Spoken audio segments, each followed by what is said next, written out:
Moi, ma petite déception, c'est Max Anstey, qui, bon, il avait cassé la moto en première manche à Southwick la semaine dernière, et du coup, je ne me souviens plus du résultat qu'il a fait en seconde, mais il était loin. Là, il est 9e du général, avec une 9e et une 13e place. Donc bon, c'est deux premières courses sur la YAM en 250. En motocross, pas terrible. Ouais, après, moi, du coup, j'essaie de relativiser en me disant, bon, il vient de switcher sur la moto. Et là, en fait, c'est plus mon expérience de pilote du dimanche matin. Je me dis, tu me ferais switcher sur une autre moto, là, une Suzuki ou une moto qui m'est un peu inconnue depuis plusieurs années.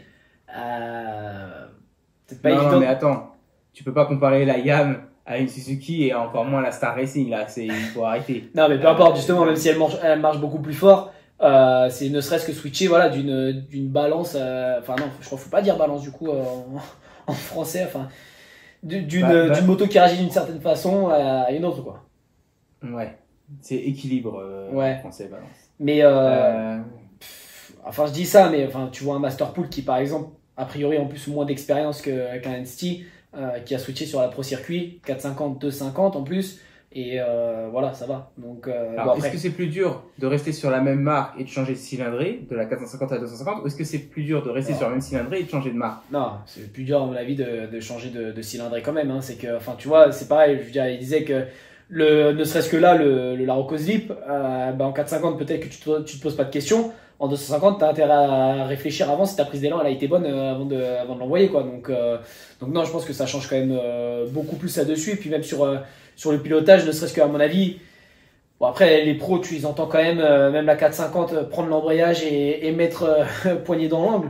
Mais je pense que ça se conduit quand même un peu plus en force une 250 qu'une 450, même à leur niveau, même avec leur pilotage très agressif.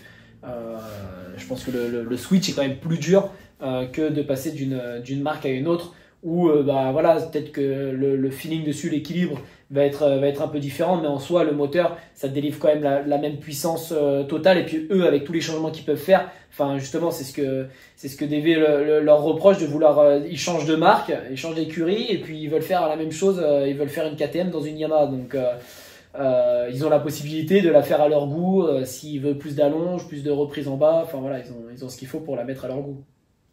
Ouais, puis ça va, parce qu'en style, il passe d'une Honda à une YAM, c'est pas le plus gros changement que tu puisses faire non plus, tu vois, c'est pas comme si tu passais d'une autrichienne comme une Ouais. KTM avec un châssis en acier à une Suzuki qui a un kick.